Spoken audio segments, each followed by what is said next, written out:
¿Estás? Muy bien, muy bien. ¿Tranquilo? Totalmente. Después de decisiones que has tomado. Sí, claro. Bastante tranquilo.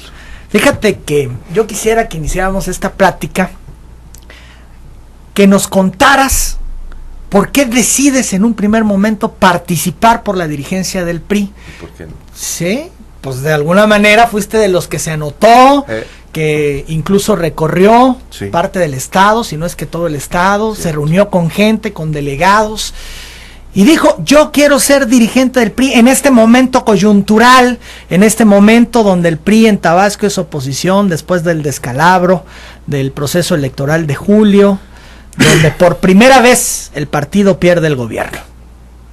Sí. Fíjate que después de lo sucedido hace más de un año, cuando, como tú dices correctamente, el partido pierde no solamente el control del Congreso, la mayoría de las presidencias municipales, sino además pierde el gobierno del Estado. Pasado un tiempo, muchos empezamos a reflexionar qué había pasado, las circunstancias que habían motivado esta derrota dolorosa, porque, y lo que nos quedaba un poco de justificación era, bueno, ganamos la presidencia de la República, pero perdimos también las 6 diputaciones federales, las 2 senadurías, en fin. Y se dijo, bueno, el partido se necesita reestructurar, necesitamos revisar qué fue lo que pasó. Y planteamos que debería de empezarse desde la reestructura misma del partido, porque nuestra estructura territorial había quedado muy lastimada, nuestros seccionales se habían ido en un 20-30%, ya no estaban, nuestras dirigencias municipales, más de la mitad estaba vencida, los sectores y organizaciones del partido estaban vencidos en sus términos estatutarios, y lo que se planteaba era, bueno, revisar qué había sucedido, tratar de sanar las heridas, encontrar las causas que habían generado la derrota, que eran multifactoriales, como tú decías hace un momento, y tratar de reestructurarnos y reencontrarnos los priistas hacia lo que debía ser el 2015 y el 2018. Y empezamos a revisar, eso sucedió como en noviembre del año pasado, a platicar con algunos amigos y a revisar qué había sucedido.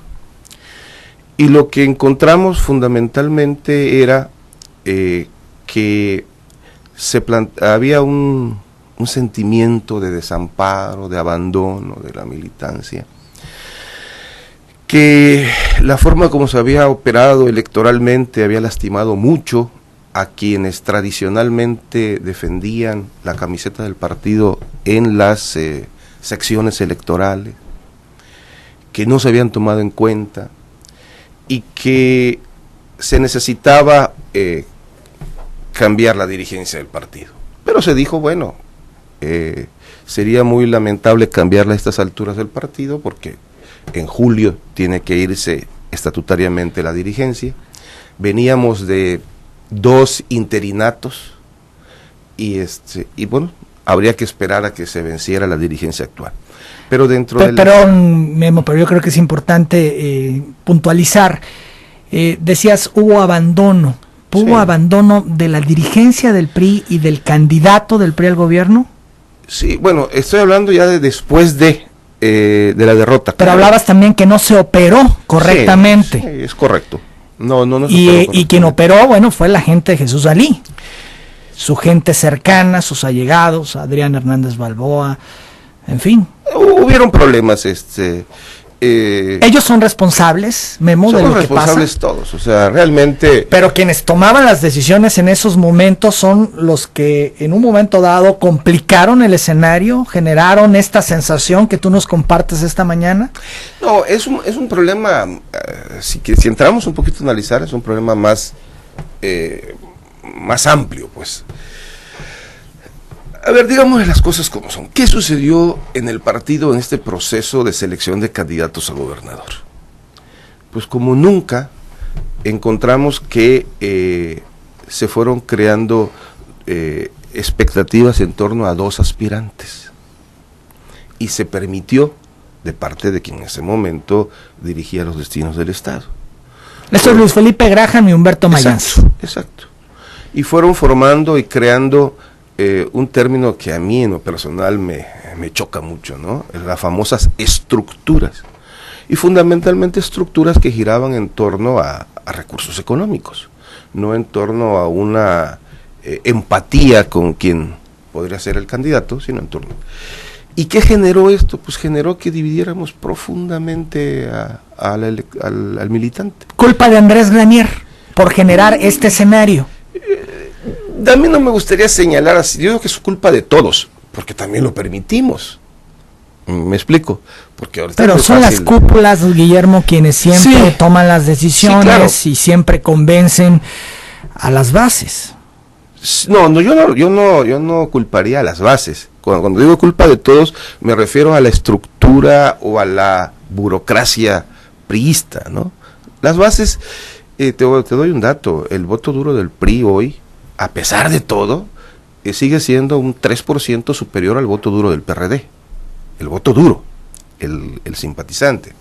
Entonces, pero ha sido la burocracia priista la que ha generado todo esto. Todos aquellos que de alguna u otra manera hemos estado, y digo hemos para que no haya después malos entendidos, hemos estado ahí siempre en el PRI. Pero ¿no? Sí hay una responsabilidad de Andrés Granier, porque tú nos dices, él genera este encono entre dos aspirantes, entre Luis Felipe Graham y Humberto Mayans. Él genera las condiciones y manda la señal en ese sentido. Sí, yo no sé si sea encono entre ellos, generó una división de la militancia, eso es claro, ¿no? Por un lado había quienes simpatizaban con Luis Felipe y otros quienes simpatizaban con Mayans, y no era una estructura de 2-3 militantes, eran estructuras muy fuertes, muy bien hechas, que bajaron hasta los niveles de el militante de a pie y el que está ahí en la comunidad. ¿Qué sucede? No ganan, no por razones múltiples, no son ellos quienes son nominados, surge un tercer candidato, o el candidato del partido, que en este caso es Jesús Alí, que también divide, porque se enfrenta a la estructura de Luis Felipe Graham. Ahí voy. Y entonces, ¿qué sucede? Bueno, que lo correcto, lo políticamente correcto, lo que siempre había sucedido cuando se daban estos fenómenos dentro del PRI, es que una vez que tenías el candidato, pues todos los demás, aun cuando pareciera que regañadientes, se unían en torno de quien era el candidato y lo empujaban, lo fortalecían para llevarlo al triunfo. Aquí fue fenómenos muy raros, ¿no? Hubo una no aceptación, hubo un proceso de sutura, las famosas sanar heridas que el priismo hacía después de sus procesos, no funcionó de manera correcta, hubo falta de voluntad tanto de quien debía de suturar como del herido, y quedaron diferencias profundas entre las distintas estructuras, y eso generó y nos llevó a la crisis de julio del año pasado. Entonces ahí está ese fenómeno, ¿no? Hubo una división, no se logró conciliar, no se logró suturar las heridas, no se hizo el resane correcto. No tuvo la capacidad Francisco Herrera tampoco de hacerlo conducente. Y aquí viene otra cuestión, cambiamos también dentro del proceso la dirigencia. Acuérdate que había sido en este momento el licenciado Romero, y en pleno proceso se cambia y entonces entra Francisco Herrera, que en ese momento era senador de la República, a formar parte o a encabezar el comité directivo estatal. Entonces se dieron todas estas situaciones que, bueno, ahí están los resultados. Entonces, ante todo esto, nosotros empezamos a revisar, y otro de los factores que se planteó en ese momento era que el partido o la militancia estaba reclamando una dirigencia que se comprometiera a reestructurar el partido, que no abandonara el partido por un cargo de elección popular en el inmediato plazo, y que estuviera los 4 años al frente del partido realmente, que no lo viéramos después como candidato a diputado o a algún otro cargo de elección popular. Y pues, eso es un poco contestando tu pregunta, ¿por qué me decido? Y entonces lo planteé y dije, bueno, a ver, yo soy un cuadro del partido, llamémoslo de esta manera. El partido ha sido generoso conmigo, me ha dado muchas oportunidades, a diferencia de muchos que con justa razón reclaman no haber tenido oportunidades. Yo digo, no, conmigo ha sido generoso, me dio la oportunidad de ser candidato a presidente municipal, me dio la oportunidad de ser candidato a diputado local, un gobernador del PRI me otorgó el fiat notarial, un gobernador del PRI me invita a colaborar como presidente o como magistrado del tribunal y luego como presidente del tribunal, y en este momento yo no tengo mayor aspiración para un cargo de elección popular.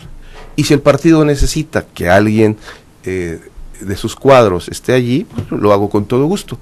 Y eso fue una de las causas que generó que empezáramos a platicar y decidiéramos, bueno, creo que es el momento, y yo lo señalé cuando empecé a platicar, yo busco ser dirigente del partido sin esperar verme en una boleta electoral en el mediano o en el largo plazo.